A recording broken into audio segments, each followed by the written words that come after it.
Hello everyone, कैसे हो आप सभी। एक बार पुनः स्वागत है आप सभी का हमारे अपने YouTube channel Shiv coaching classes पर।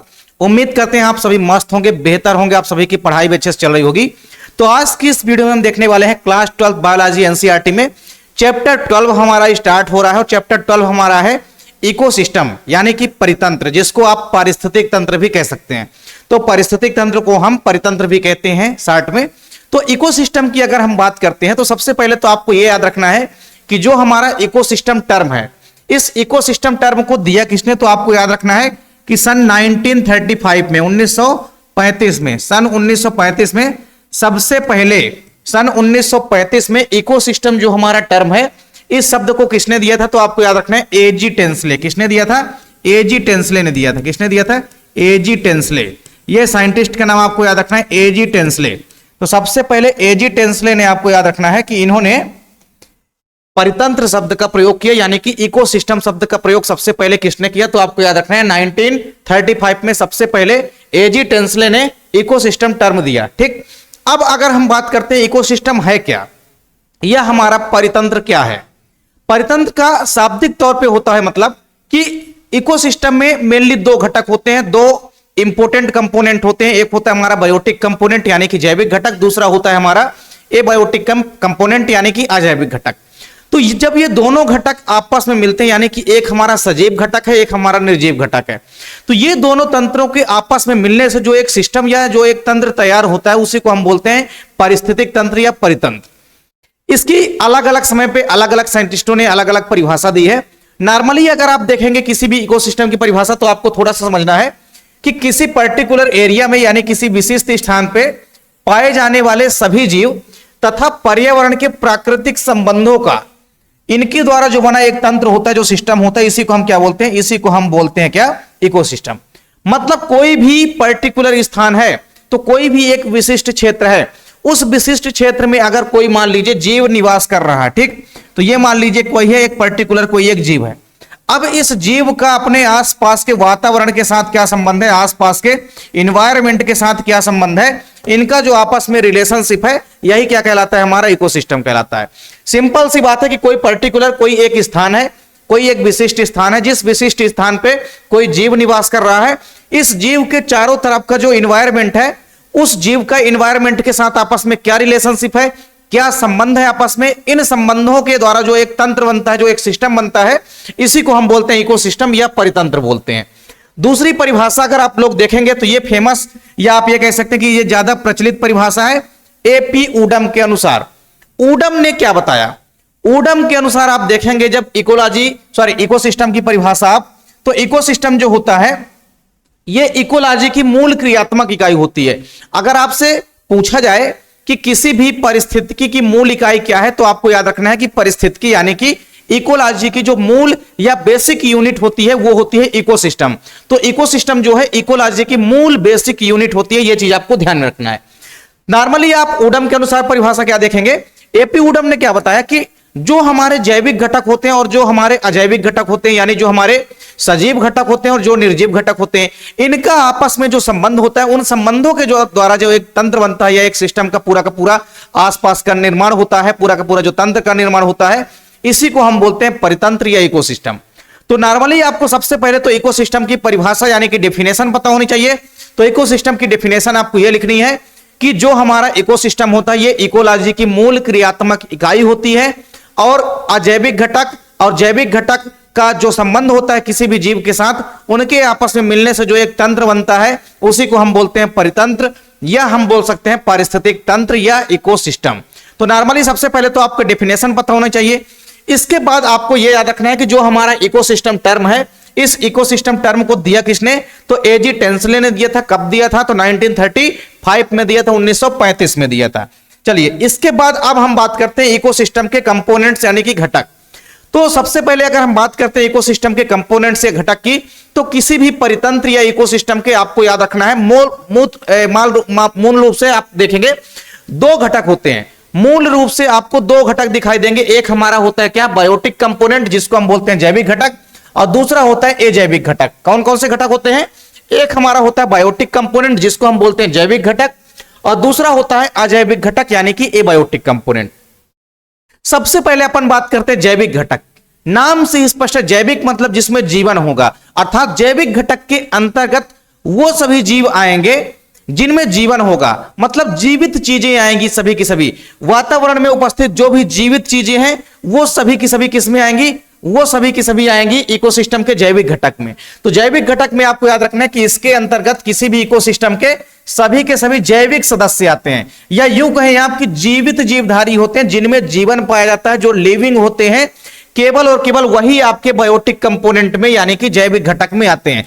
जैसे अगर आप एग्जाम्पल देखें तो कोई भी अगर प्लांट है तो प्लांट में भी क्या होता है, प्लांट भी क्या होते हैं, लिविंग होते हैं यानी कि सजीव होते हैं, तो प्लांट भी आपके किस में आएंगे, जैविक घटक में आएंगे। इसके अलावा जो आपके एनिमल होते हैं, मतलब जो भी जंतु हैं आपके, चाहे वो आपके पेट एनिमल हो या आपके वाइल्ड एनिमल हो, ये सभी के सभी किस में आएंगे, जैविक घटक में आएंगे। इसके अलावा जो माइक्रोब्स होते हैं यानी कि जो सूक्ष्म जीव होते हैं, सूक्ष्म जीवों में तो जीवन होता है, ये भी एक गुणन करते हैं, ट्रांसमिशन करते हैं एक स्थान से दूसरे स्थान तक। तो जो भी प्लांट या जो भी एनिमल या सूक्ष्म जीव होते हैं ये सभी के सभी जैविक घटक के अंतर्गत आते हैं, यानी कि बायोटिक कंपोनेंट के अंतर्गत आते हैं। अब ये जो हमारा जैविक घटक है जिसको हम बायोटिक कंपोनेंट बोलते हैं, इसको पुनः 3 भागों में डिवाइड किया गया है। जो हमारे जैविक घटक है इसको 3 भागों में बांटा गया है। सबसे पहला हमारा होता है उत्पादक। जैविक घटक को हम 3 भागों में बांटते हैं। सबसे पहला हमारा क्या है, उत्पादक, जिसको कि हम क्या बोलते हैं, प्रोड्यूसर। उत्पादक को हम क्या बोलते हैं, प्रोड्यूसर्स बोलते हैं, ठीक। उत्पादक को हम क्या बोलते हैं, उत्पादक को हम बोलते हैं प्रोड्यूसर्स। क्या बोलते हैं, प्रोड्यूसर्स। इसके बाद हमारे दूसरे आते हैं उपभोक्ता, यानी कि आप इनको क्या बोलेंगे, कंज्यूमर। इसके बाद हमारे आते हैं दूसरे नंबर के उपभोक्ता। उपभोक्ता को हम क्या बोलते हैं, कंज्यूमर्स बोलते हैं। क्या बोलते हैं, उपभोक्ता को हम बोलते हैं कंज्यूमर्स। क्या बोलते हैं, कंज्यूमर्स बोलते हैं। फिर इसके बाद हमारे आते हैं अपघटक। क्या आते हैं, अपघटक आते हैं, जिसको हम बोलते हैं डिकम्पोजर। क्या बोलते हैं, अपघटक जो हमारे होते हैं ये डिकम्पोजर कहलाते हैं। क्या कहलाते हैं, डिकम्पोजर। डिकम्पोज करने वाले यानी कि बड़े यौगिकों को सरल यौगिकों में तोड़ने वाले कहलाते हैं हमारे डिकम्पोजर। तो जैविक घटक के मुख्य रूप से 3 भाग हैं। जैविक घटक के अंतर्गत 3 चीजें आती है, उत्पादक, उपभोक्ता और अपघटक, यानी हमारे प्रोड्यूसर, कंज्यूमर और डिकम्पोजर। ये तीनों के तीनों भौतिक घटक, जो हमारा जैविक घटक है, जैविक घटक के अंतर्गत आने वाले तीनों श्रेणियां हैं, ठीक। तो जैविक घटक को अपन 3 श्रेणियों में डिवाइड करते हैं, उत्पादक, उपभोक्ता और अपघटक। अब यहां पे हम क्रमशः समझेंगे कि उत्पादक क्या होते हैं, देन इसके बाद हम समझेंगे उपभोक्ता क्या होते हैं, इसके बाद हम देखेंगे अपघटक यानी कि डिकम्पोजर क्या होते हैं। सबसे पहले अगर हम बात करते हैं उत्पादक की, उत्पादक को अपन बोलते हैं प्रोड्यूसर। उत्पादक जो होते हैं इसके अंतर्गत प्रायः आप देखेंगे किसी भी इकोसिस्टम के जो ग्रीन प्लांट होते हैं, यानी जो हरे पौधे होते हैं, अर्थात ऐसे पौधे जो कि ऑटोट्रॉपिक होते हैं। अगर कोई पौधा हरा है मतलब उसके अंदर क्लोरोफिल उपस्थित है, तो अगर पौधे के अंदर क्लोरोफिल उपस्थित है मतलब सनलाइट को एब्जॉर्ब करके वो क्या करेगा, फोटोसिंथेसिस करेगा, और फोटोसिंथेसिस के थ्रू क्या करेगा, अपने भोजन का निर्माण करेगा। यानी आपको सिंपल सा याद रखना है कि किसी भी जैविक घटक में जो हमारे उत्पादक होते हैं, उत्पादक के अंतर्गत सभी के सभी हरे पौधे आते हैं जो कि प्रकाश संश्लेषण की प्रक्रिया द्वारा अपना भोजन स्वयं बनाते हैं, अर्थात इसके अंतर्गत पूरे के पूरे स्वयं पोषी जीव आते हैं, ऑटोट्रॉपिक जीव आते हैं जो कि अपना भोजन स्वयं बनाते हैं। तो उत्पादक के एग्जाम्पल हो जाएंगे सभी हरे पौधे। उत्पादक के अगर एग्जाम्पल आप देखेंगे तो इसके अंतर्गत ऑल ग्रीन प्लांट, जितने भी हरे पौधे हैं, जितने भी हरे पौधे हैं ये सब के सब किसके अंतर्गत आते हैं, जितने भी हरे पौधे हैं, जितने भी ग्रीन प्लांट हैं ये सभी के सभी उत्पादक के अंतर्गत आते हैं, यानी कि प्रोड्यूसर्स के अंतर्गत आते हैं। तो प्रोड्यूसर्स मतलब सीधी सी बात आपको याद रखना है कि जो स्वपोषी होते हैं, अर्थात जो अपना भोजन स्वयं बना सकते हैं, वो सभी के सभी पादप या पौधे किसमें आते हैं, उत्पादक की श्रेणी में आते हैं। तो उत्पादक का मतलब यह है कि जो अपना उत्पाद स्वयं बना सके, मतलब सीधी सी बात, जो सनलाइट को एब्जॉर्ब करके अपना भोजन स्वयं निर्माण कर सके, वो कहलाते हैं उत्पादक। तो उत्पादक के अंतर्गत हरे पौधे आते हैं जो कि स्वपोषी होते हैं, अर्थात प्रकाश संश्लेषण की प्रक्रिया के द्वारा अपना भोजन स्वयं बना सकते हैं। ये सभी के सभी आते हैं उत्पादक के अंतर्गत। अब जो हमारा जैविक घटक है, उस जैविक घटक में जो दूसरे नंबर के जीव आते हैं वो होते हैं उपभोक्ता। उपभोक्ता को हम क्या बोलते हैं, कंज्यूमर्स बोलते हैं। क्या बोलते हैं, उपभोक्ता को हम बोलते हैं कंज्यूमर्स। अब अगर उपभोक्ता की हम बात करते हैं तो उपभोक्ता अलग अलग प्रकार के होते हैं। जैसे प्राथमिक उपभोक्ता है प्राइमरी कंज्यूमर्स, द्वितीयक उपभोक्ता यानी सेकेंडरी कंज्यूमर्स, तृतीयक उपभोक्ता यानी कि टर्सरी कंज्यूमर्स, जिनको कि हम टॉप कंज्यूमर्स भी बोलते हैं। तो उपभोक्ता की अगर हम बात करते हैं तो उपभोक्ता के अंतर्गत कौन आएगा, उपभोक्ता के अंतर्गत पूरे के पूरे परजीवी या परपोषी जीव आते हैं जो कि अपना भोजन स्वयं नहीं बना सकते हैं। तो स्वपोषी आते थे सभी के सभी उत्पादक में, और जितने भी परपोषी हैं जो कि अपना भोजन स्वयं नहीं बना सकते हैं, अर्थात अपने भोजन के लिए किसी दूसरे पर इंडिपेंडेंट रहेंगे, मतलब दूसरे पर निर्भर रहेंगे, ऐसे सभी जीव आते हैं किसमें? उपभोक्ता के अंतर्गत।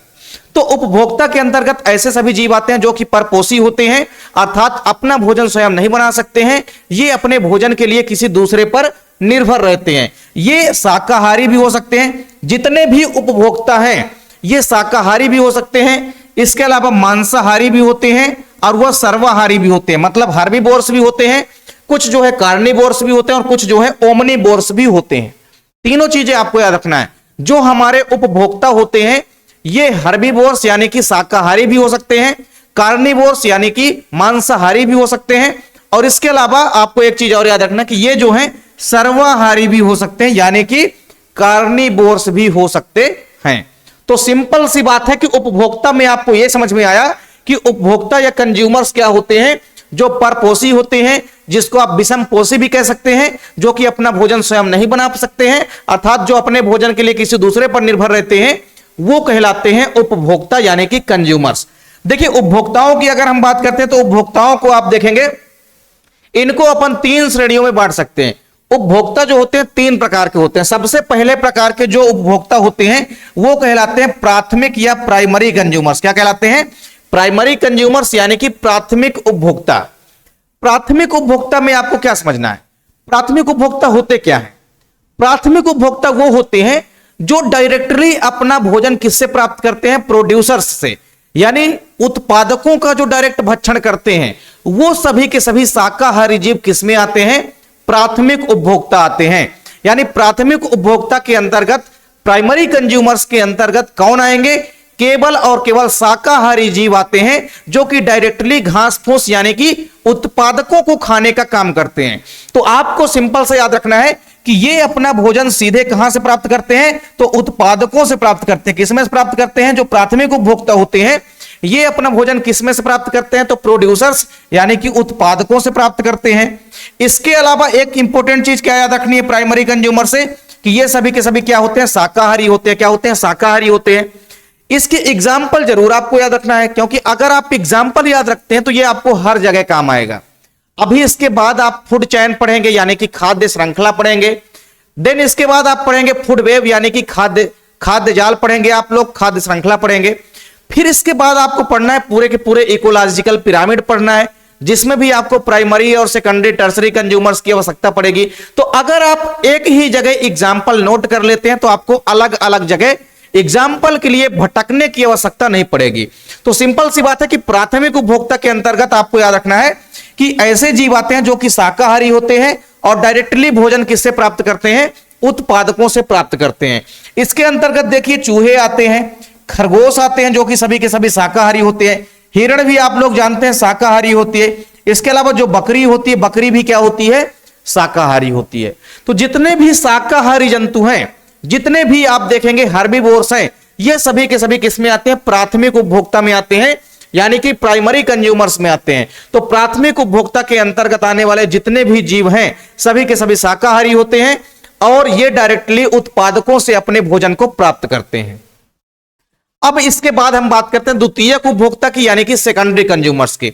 सेकेंडरी कंज्यूमर्स के अंतर्गत आप देखेंगे स्पेशली मांसाहारी जीव आएंगे, यानी इसके अंतर्गत कार्निवोर्स आते हैं। कौन आते हैं? कार्निवोर्स, मतलब मांस खाने वाले जीव।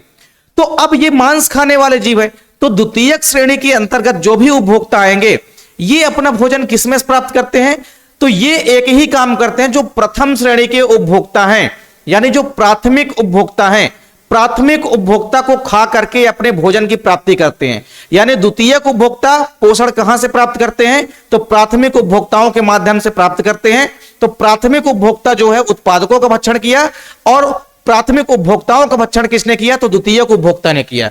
तो ये हमारे सेकेंडरी कंज्यूमर्स होते हैं, जिसके अंतर्गत आप देखेंगे मांसाहारी जीव आते हैं तथा ये अपना भोजन जो है क्या करते हैं? शाकाहारी, जितने भी शाकाहारी जंतु हैं इन शाकाहारी जंतुओं का शिकार करके ये अपना भोजन प्राप्त करते हैं। कई सारे एग्जाम्पल भी आपको नोट करना है, जैसे मेढक हो गया। मेढक छोटे छोटे कीड़े मकोड़ों को खाता है। ठीक, तो छोटे छोटे कीड़े मकोड़े क्या होते हैं, प्राथमिक उपभोक्ता होते हैं। तो प्राथमिक उपभोक्ताओं को भक्षण किसने किया, ये हमारा मेढक भाई ने किया। मेढक यानी कि हमारा जो राना टिग्रिना है, मेढक ने क्या किया, छोटे छोटे जंतुओं को खाया, छोटे छोटे ग्रास हापर यानी कि टिड्डों को खाया। तो कुल मिला के मेढक क्या हुआ, जंतुओं को खाया, इसलिए क्या कहला गया, मांसाहारी कहला गया। इसके अलावा आप देखेंगे मछलियां, तो जो मछलियां होती है, मछलियां यानी कि जो बड़ी जो छोटी छोटी फिशें होती है, छोटी छोटी जो मछलियां होती है, ये छोटी छोटी मछलियां क्या करती है, कीड़े मकोड़ों को खाती है पानी के अंदर। तो छोटे छोटे जो मछलियां होती है ये भी क्या कहलाते हैं, द्वितीयक उपभोक्ता यानी कि मांसाहारी। पक्षी जितने भी होते हैं ये भी सभी के सभी लगभग ओवरऑल, कुछ पक्षियां शाकाहारी भी होती है, लेकिन ओवरऑल आप देखेंगे तो सभी पक्षियां जो है आपको मांसाहारी प्रकृति की ही दिखाई पड़ती हैं। तो पक्षियां भी क्या होती हैं, द्वितीयक उपभोक्ताओं में आती है क्योंकि मांसाहारी होती हैं। फिर इसके बाद भेड़िया, ये सबसे बड़ी एग्जाम्पल आपको याद रखना है। भेड़िया ये क्या है, ये भी आता है किसमें, द्वितीयक उपभोक्ता में, यानी ये भी मांसाहारी होता है, छोटे छोटे जंतुओं को ये भी खाता है, तो ये भी क्या हो गया, मांसाहारी हो गया। तो द्वितीयक उपभोक्ता में मांसाहारी जंतु आते हैं जो कि प्राथमिक श्रेणी के यानी कि प्राइमरी कंज्यूमर्स को खाने का काम करते हैं और अपने पोषण की प्राप्ति करते हैं। एग्जाम्पल आपको नोट कर लेना है। इसके बाद आपको पढ़ना तृतीयक उपभोक्ता यानी कि टर्सरी कंज्यूमर्स। जब भी हम बात करते हैं टर्सरी कंज्यूमर्स की, तो टर्सरी कंज्यूमर्स में आप देखेंगे यानी तृतीयक उपभोक्ता जो होते हैं इनको हम उच्च उपभोक्ता भी कहते हैं। क्या कहते हैं इनको हम उच्च उपभोक्ता यानी कि टॉप कंज्यूमर्स भी कहते हैं। क्या कहते हैं, टॉप कंज्यूमर्स भी। अब इनको हम टॉप कंज्यूमर्स क्यों कहते हैं, इसीलिए कहते हैं क्योंकि ये तो छोटे मोटे जंतुओं का शिकार कर लेते हैं, लेकिन इनका शिकार जब तक ये जीवित है कोई नहीं कर सकता है। तो अगर कोई ऐसे जंतु है जिनका शिकार जीवित रहते कोई नहीं कर सकता है, तो सभी के सभी किस में आएंगे, टर्सरी कंज्यूमर्स में आएंगे, यानी कि तृतीयक श्रेणी के उपभोक्ताओं में आएंगे। तो तृतीयक उपभोक्ता जो होते हैं इसके अंतर्गत उच्च मांसाहारी जीव आते हैं। इसके अंदर भी मांसाहारी जीव आते हैं, लेकिन उच्च मांसाहारी जो ज्यादा लेवल पर मांस का सेवन करते हैं। तो इसके अंतर्गत सभी के सभी मांसाहारी जीव ही आएंगे। और आप साथ ही साथ यह भी याद रखेंगे कि जो तृतीयक श्रेणी के उपभोक्ता होते हैं, ये तृतीयक श्रेणी के उपभोक्ता जो होते हैं ये द्वितीयक श्रेणी के उपभोक्ताओं का भक्षण करते हैं। यानी जैसे प्राथमिक श्रेणी के उपभोक्ताओं को किसने खाया, द्वितीयक उपभोक्ता ने खाया। तो द्वितीयक उपभोक्ता को अब कौन खाएगा, तृतीयक उपभोक्ता खाएगा, यानी कि टर्सरी कंज्यूमर्स खाएगा। तो टर्सरी कंज्यूमर्स के अंतर्गत आप देखेंगे कौन कौन से आते हैं, जैसे जो बड़ी मछलियां होती है, ये बड़ी मछलियां छोटी छोटी मछलियों को खाती है। इसके अलावा जो भी कीड़े मकोड़े होते हैं पानी के अंदर, समुद्र के अंदर, उनको खाती हैं।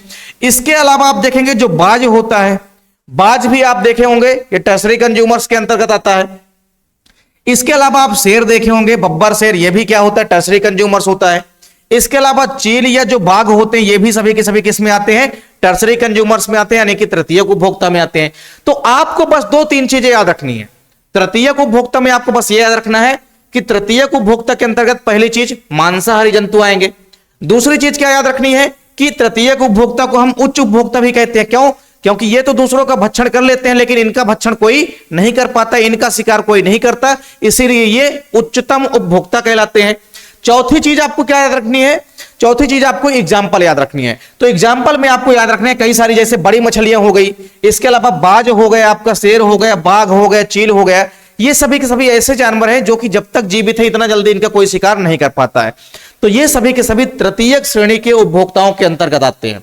तो आपने देखा कि जैविक घटक को तीन भागों में बांटा गया है। जैविक घटक का जो पहला इंपोर्टेंट भाग है वो है हमारा उत्पादक, जिसके अंतर्गत हरे पौधे आते हैं जो कि अपना भोजन स्वयं बना सकते हैं, अर्थात स्वपोषी जीव जो आते हैं किसमें आते हैं, ये सभी के सभी आते हैं उत्पादक में। फिर आपने देखा उपभोक्ता, तो उपभोक्ता में तीन प्रकार के उपभोक्ता होते हैं, प्राथमिक उपभोक्ता, द्वितीयक उपभोक्ता और तृतीयक उपभोक्ता। प्राथमिक उपभोक्ता जो कि डायरेक्ट उत्पादकों से अपना भोजन प्राप्त करते हैं, जो कि शाकाहारी जंतु होते हैं। तो प्राथमिक उपभोक्ता के अंतर्गत सभी के सभी शाकाहारी जंतु आते हैं, जैसे खरगोश हो गया, हिरण हो गई, चूहा हो गया आदि, ये सब हो गए। इसके अलावा आप देखेंगे जो हमारा द्वितीयक उपभोक्ता होता है, द्वितीयक उपभोक्ता के अंतर्गत मांसाहारी जीव आते हैं, जैसे भेड़िया हो गया, आपका मेढक हो गया। ये सभी के सभी सेकेंडरी कंज्यूमर्स यानी कि द्वितीयक श्रेणी के उपभोक्ताओं के अंतर्गत आते हैं। तो ये सारे के सारे आपको ध्यान में रखना है। एग्जाम्पल जरूर आपको ध्यान में रखना है, क्योंकि आपके बोर्ड एग्जाम में एग्जाम्पल बहुत ज्यादा मात्रा में पूछे जाते हैं। फिर तृतीयक उपभोक्ता आपने देखा जो कि द्वितीयक श्रेणी के उपभोक्ताओं का भक्षण करते हैं, इन्हें हम उच्चतम उपभोक्ता भी कहते हैं। अब इसके बाद जो हमारा जैविक घटक है उसका एक आखिरी पॉइंट बचा है, और वो है हमारा अपघटक। क्या है, तीसरा पॉइंट बचा है हमारा अपघटक। जिसको हम बोलते हैं डीकंपोजर्स। क्या बोलते हैं? अपघटक को अपन बोलते हैं डीकंपोजर्स। क्या बोलते हैं? अपघटक को हम बोलते हैं डीकंपोजर। क्या बोलते हैं? डीकंपोजर। अपघटक क्या होते हैं? इसके अंतर्गत प्राय मृतोपजीवी जीव आते हैं, मतलब ऐसे जीव जो कि मृत जीवों का भक्षण करते हैं। तो मृत जीवों का भक्षण करने वाले जितने भी जीव आते हैं ये सभी के सभी क्या कहलाते हैं? मृतोपजीवी कहलाते हैं, यानी कि सेप्रोफाइटिक कहलाते हैं। तो सेप्रोफाइटिक यानी कि मृतोपजीवी। तो मृतोपजीवी जीव का मतलब है कि ऐसे जीव जो कि मृत जीवों का भक्षण करते हैं उनको हम बोलते हैं मृतोपजीवी जीव। फॉर एग्जाम्पल जैसे आप देखेंगे बैक्टीरिया होती है, यानी कि जो जीवाणु होता है। इसके अलावा एक्टिनोमाइसिटीज आपको याद रखना है। एक्टिनोमाइसिटीज के अलावा आपको कवक याद रखना है। ये एक्टिनोमाइसिटीज भी क्या है? कवक का ही एक क्या होता है? कवक का ही एक वर्ग होता है। ठीक, तो तीन चीजें आपको याद रखनी है एग्जाम्पल अपघटक के। अपघटक के सबसे बड़ी एग्जाम्पल है बैक्टीरिया, ये पहले एग्जाम्पल। दूसरा आपको याद रखना है कौन? एक्टिनोमाइसिटीज जो कि एक प्रकार का कवक होती है। और तीसरा इसके अलावा भी कुछ अन्य कवक होते हैं जो कि क्या करते हैं? भक्षण करते हैं मृतोपजीवी का, मतलब मरे हुए प्राणियों का भक्षण करते हैं। इनका एक ही मेन काम है। ये क्या करते हैं कि जो भी जीव मृत हो जाते हैं उन मृत जीवों के जो जटिल कार्बनिक यौगिक होते हैं उन जटिल कार्बनिक यौगिकों को सरल कार्बनिक यौगिकों में तोड़ते हैं और तोड़ने के बाद फिर वातावरण में क्या कर देते हैं? मुक्त कर देते हैं। तो इस प्रकार से आपने देखा कि अपघटक के अंतर्गत ऐसे जीव आते हैं जो कि अपघटित करते हैं, डिकम्पोज करते हैं किसी भी जीव को। तो कोई भी जीव अगर मृत हो गया है तो उस मृत जीव का भक्षण करेंगे और उस मृत जीव के भक्षण से ये क्या करेंगे? उस मृत जीव के अंदर जो भी जटिल कार्बनिक यौगिक है उसको सरल कार्बनिक यौगिकों में तोड़ देंगे और उसको फिर वातावरण में क्या कर देते हैं? मुक्त कर देते हैं। तो अपघटक के अंतर्गत आपने देखा कि सारे के सारे मृतोपजीवी जीव आते हैं जो कि मरने वाले जीवों का भक्षण करते हैं। इसके अंतर्गत स्पेशली सूक्ष्म जीव आते हैं, जैसे जीवाणु हो गए आपका, एक्टिनोमाइसिटीज वगैरह हो गए। ये तो ये क्या करते हैं? इनका काम मेन एक ही है कि जो भी मृत जीव है उनके जटिल कार्बनिक यौगिकों को, या कार्बनिक यौगिक ना भी हो, अकार्बनिक यौगिक भी हो, तो जटिल यौगिक जो होते हैं इनको सरल यौगिकों में तोड़ना इनका मेन काम होता है। तो यहां पे आपने पूरे के पूरे जो इकोसिस्टम के जैविक घटक है उनको देख लिया। अब इसके बाद हम बात करते हैं किसी भी इकोसिस्टम के अजैविक घटक की। तो इकोसिस्टम का जो अजैविक घटक होता है इसके अंतर्गत सभी के सभी अजीवित चीजें आती, मतलब सभी के सभी ऐसे कारक आएंगे जिनमें जीवन नहीं होता है। इसके अलावा कुछ फिजिकल फैक्टर आते हैं, कुछ भौतिक कारक आते हैं, वह कुछ केमिकल फैक्टर यानी कि कुछ रासायनिक कारक भी आते हैं, कुछ केमिकल से बने कंपाउंड्स भी आते हैं जो कि हेल्प करते हैं किसी भी लिविंग ऑर्गेनिज्म को जीवित रहने के लिए। यानी ये अजैविक घटक भले ही हैं लेकिन जीवित जो चीजें हैं, जो सजीव हैं, उनके लिए काफी इंपॉर्टेंट होते हैं ये सारे के सारे एबायोटिक कंपोनेंट। तो एबायोटिक कंपोनेंट के अंतर्गत आप देखेंगे कौन कौन आएगा? एबायोटिक कंपोनेंट के अंतर्गत पूरे के पूरे नॉन लिविंग चीजें आएगी, मतलब अजीवित चीजें आएंगी जिनमें जीवन नहीं होता है। जैसे आपके तापमान हो गए, आर्द्रता हो गई, नमी हो गई, इनमें जीवन भले ही नहीं है लेकिन जीवित व्यक्ति के लिए ये काफी इंपॉर्टेंट है। तो अजैविक घटक के अंतर्गत पर्यावरण के सभी नॉन लिविंग जो भी चीजें हैं ये आती है। इसके अलावा फिजिकल व केमिकल फैक्टर आते हैं जिनको आपको देखना है। तो इनको भी अपन तीन भागों में बांट सकते हैं। जो हमारे अजैविक घटक होते हैं इनको भी हम तीन भागों में बांट सकते हैं। कुछ होते हैं हमारे अकार्बनिक पदार्थ यानी कि इनऑर्गेनिक सब्सटेंस। इनऑर्गेनिक सब्सटेंस के अंतर्गत कौन आते हैं? स्पेशली कुछ खनिज तत्व आते हैं, कुछ कंपाउंड्स भी आते हैं। जैसे आप देखेंगे कौन कौन से, जैसे ऑक्सीजन हो गया, इसके अलावा नाइट्रोजन हो गई, वह इसके अलावा कार्बन डाइऑक्साइड हो गई। ये गैसें होती है। ऑक्सीजन, नाइट्रोजन, कार्बन डाइऑक्साइड ये सभी के सभी क्या है? गैसें हैं। तो हमारे अकार्बनिक पदार्थ के अंतर्गत यानी कि इनऑर्गेनिक सब्सटेंस के अंतर्गत कौन आएंगे? तो इनऑर्गेनिक सब्सटेंस के अंतर्गत पूरे के पूरे खनिज तत्व आते हैं, यानी कि कुछ एलिमेंट्स आएंगे जैसे कि पोटेशियम हो गया, इसके अलावा आपका क्या हो गया? फास्फोरस हो गया, और इसके अलावा आपका कोबाल्ट हो गया, मैग्नीशियम हो गया। ये सारे के सारे अकार्बनिक घटक के अंतर्गत आते हैं। तो अकार्बनिक घटक के अंतर्गत यानी कि इनऑर्गेनिक सब्सटेंस के अंतर्गत कौन आएंगे? कुछ एलिमेंट्स आते हैं और इसके अलावा कुछ गैसेस आती है। फॉर एग्जांपल जैसे आपकी ऑक्सीजन हो गई, नाइट्रोजन हो गई और CO2 हो गई यानी कि कार्बन डाइऑक्साइड हो गई। अगर हम बात करते हैं कार्बनिक पदार्थों की, तो कार्बनिक पदार्थों के अंतर्गत यानी कि ऑर्गेनिक सब्सटेंस के अंतर्गत कौन कौन सी चीजें आएगी? तो पूरे के पूरे ऑर्गेनिक कंपोनेंट आएंगे। जो हमारा कार्बनिक पदार्थ है, कार्बनिक पदार्थों के अंतर्गत कौन आएगा? कार्बनिक यौगिक आएंगे, सीधी सी बात है। तो ऐसे यौगिक जो कार्बन व हाइड्रोजन से मिलकर बने होते हैं स्पेशली, वही कहलाते हैं कार्बनिक यौगिक। मतलब कोई भी अगर ऑर्गेनिक कंपाउंड है उसके अंदर आपको कार्बन और हाइड्रोजन अवश्य देखने को मिलेगा। इसके अलावा तीसरा कंपाउंड भी हो सकता है, तीसरा एलिमेंट भी हो सकता है, जैसे फास्फोरस हो गया, ऑक्सीजन हो गया, सल्फर हो गया, ये भी हो सकते हैं। लेकिन मेनली आप देखेंगे कि अगर कोई ऑर्गेनिक कंपोनेंट है, कोई ऑर्गेनिक कंपाउंड है, तो उसमें आपको यह दिखाई देगा कि कार्बन और हाइड्रोजन जो है इनकी उपस्थिति अनिवार्य रूप से होनी चाहिए। इसके अलावा ऑक्सीजन, नाइट्रोजन, फास्फोरस, सल्फर भी हो सकते हैं। ठीक, तो अकार्बनिक यौगिक के अंतर्गत जो हमारे अकार्बनिक पदार्थ हैं, इसके अंतर्गत आप देखेंगे कौन कौन आएगा। इसके अंतर्गत स्पेशली आएगा प्रोटीन आएगा। कौन कौन से प्रोडक्ट आएंगे? प्रोटीन आएंगे। इसके अलावा कुछ लिपिड्स आएंगे। लिपिड्स के अलावा कुछ आप देखेंगे कार्बोहाइड्रेट्स भी आएंगे, यानी कि कुछ ग्लूकोज वगैरह भी आएंगे इसके अंतर्गत। तो ये सभी के सभी किसके अंतर्गत आते हैं? कार्बनिक पदार्थों के अंतर्गत आते हैं। ठीक, और ये पदार्थ क्या करते हैं? जैविक व पूरे के पूरे अजैविक घटकों के मध्य संबंध स्थापित करते हैं। पूरे के पूरे जो अजैविक घटक होते हैं और जैविक घटक, इनके मध्य संबंध स्थापित करते हैं। यानी सीधी सी बात है कि कोई भी अगर जैविक व अजैविक घटक है, इनके मध्य अगर प्रोटीन, लिपिड्स व कार्बोहाइड्रेट्स उपस्थित है, तभी जो लिविंग प्राणी है वो तरीके से लिविंग रह पाएगा। क्योंकि अगर ये बड़े बड़े ऑर्गेनिक प्रोडक्ट जीवों के शरीर के अंदर नहीं रहेंगे, तो जाहिर सी बात है कि हमारे शरीर के अंदर जब बड़े प्रोडक्ट टूटते हैं, यानी जब रेस्पिरेशन की प्रोसेस होती है, तभी हमको एनर्जी मिलती है। तो एनर्जी हमको नहीं मिलेगी, यानी जब तक ये कार्बनिक यौगिक, जो बड़े बड़े कार्बनिक यौगिक हैं, नहीं टूटते हैं हमारे शरीर के अंदर, तब तक हमको एनर्जी नहीं मिलती है। तो ये सारे के सारे कार्बनिक पदार्थों के अंतर्गत आएंगे, जैसे प्रोटीन हो गया आपका, लिपिड्स हो गया और कार्बोहाइड्रेट्स। देन इसके बाद आपको जलवायवीय कारक याद रखना है। जलवायवीय कारक के अंतर्गत आपको कई सारी चीजें आएगी, जैसे आपका तापमान हो गया, इसके अलावा वर्षा हो गया, प्रकाश हो गया, हवा हो गई, एयर हो गई आपकी, वह इसके अलावा आर्द्रता हो गया, वह कुछ मृदीय कारक होते हैं। मृदा में पाए जाने वाले कुछ फैक्टर होते हैं जो कि अगर मृदा में इनकी उपस्थिति नहीं है तो मृदा जो है फर्टिलाइज नहीं होगी, यानी कि उपजाऊ नहीं होगी। तो इनका होना भी आवश्यक है। मृदा की जैसे संगठन, मृदा किन किन चीजों के से मिलकर के बनी है, ये कहलाता है उसका संगठन। इसके अलावा मृदा में अगर जल भी उपस्थित नहीं है तो भी जो जीवित चीजें हैं वो तरीके से जीवित नहीं रह पाएगी। इसके अलावा मृदा पीएच, मृदा का पीएच मान भी क्या है, एक प्रकार से फिक्स होना चाहिए। मतलब आप देखेंगे बैलेंस होना चाहिए। जितना आवश्यक है जंतुओं को उपजाऊ होने के लिए, किसी भी प्लांट को अगर आप ग्रो करेंगे तो उसके लिए उपजाऊ जितनी भी पीएच मान है वो फिक्स होना चाहिए। तो इस प्रकार से पूरे के पूरे जो हमारे अजैविक घटक हैं, इसके अंतर्गत आपने देखा कि अजैविक चीजें आती है, यानी कि नॉन लिविंग चीजें आती है। इसके अलावा कुछ फिजिकल व केमिकल फैक्टर आते हैं, जैसे आपने देखा पूरे के पूरे तापमान हो गए, वर्षा हो गए, प्रकाश हो गए, आर्द्रता हो गई, हवा हो गई, ये सभी के सभी अजैविक, ये सभी के सभी केमिकल फैक्टर हैं, एक प्रकार से आप इनको समझ सकते हैं। और पूरे के पूरे जो इनऑर्गेनिक और ऑर्गेनिक सब्सटेंस होते हैं, इनको भी आपको माइंड में रखना है। तो ये वीडियो आप लोगों के लिए काफी इंपॉर्टेंट है। अक्सर आप देखेंगे जो आपका एग्जाम होगा उसमें ये क्वेश्चन बार बार रिपीट होता है कि किसी भी इकोसिस्टम के जैविक घटकों का वर्णन करिए। तो किसी भी पारिस्थितिक तंत्र के जैविक घटकों का वर्णन करिए, यह क्वेश्चन आपके एग्जाम में कई बार पूछा भी जा चुका है। आप लोगों के पास जो भी साधन है, परीक्षा बोध वगैरह है, आप लोग उसमें भी देखेंगे तो ये क्वेश्चन कई बार पूछे भी जा चुके हैं। तो क्वेश्चन काफी इंपॉर्टेंट है। किसी भी इकोसिस्टम के बारे में बेसिक इंफॉर्मेशन और इकोसिस्टम के जो भी इंपॉर्टेंट कंपोनेंट्स हैं, चाहे वो आपके बायोटिक कंपोनेंट है, चाहे वो आपके अबायोटिक कंपोनेंट है, दोनों आपके पेपर के पॉइंट ऑफ व्यू से काफी इंपॉर्टेंट है। स्पेशली एग्जाम्पल आपको सभी के याद होने चाहिए, क्योंकि आगे चल के आपको यही सारे के सारे एग्जाम्पल जो हैं फिर से रिपीट होने वाले हैं।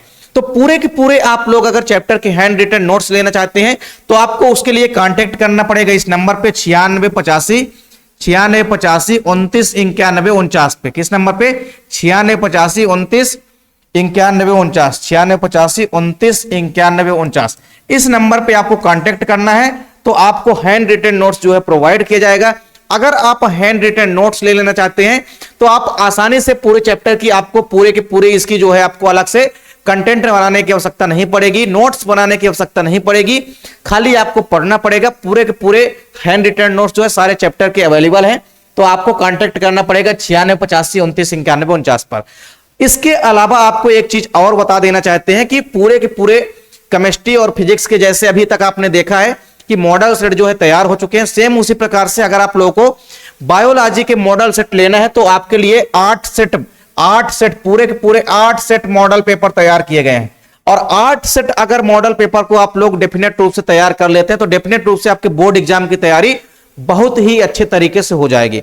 सारे के सारे ये जो 8 सेट तैयार किए गए हैं, ये पूरा खुद के द्वारा तैयार किए गए हैं। काफी इंपोर्टेंट क्वेश्चन इसमें है जो कि आपके बोर्ड एग्जाम के लिए काफी इंपोर्टेंट है।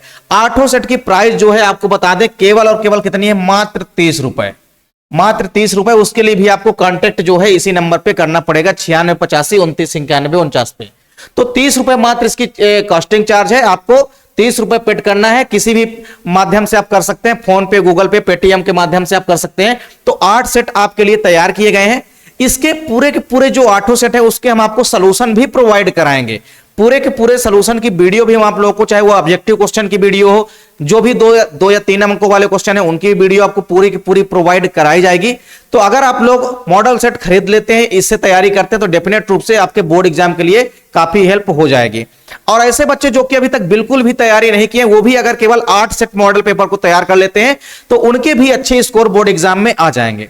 तो उम्मीद करता हूं कि वीडियो आपको पसंद आई होगी। वीडियो अगर आप लोगों को अच्छी लगे तो आप लोग लाइक कमेंट जरूर करें। साथ ही साथ दोस्तों के बीच भी ज्यादा से ज्यादा वीडियो को शेयर करें। और अगर आप लोग चैनल को अभी तक सब्सक्राइब नहीं किए हैं तो चैनल को सब्सक्राइब जरूर कर लीजिए।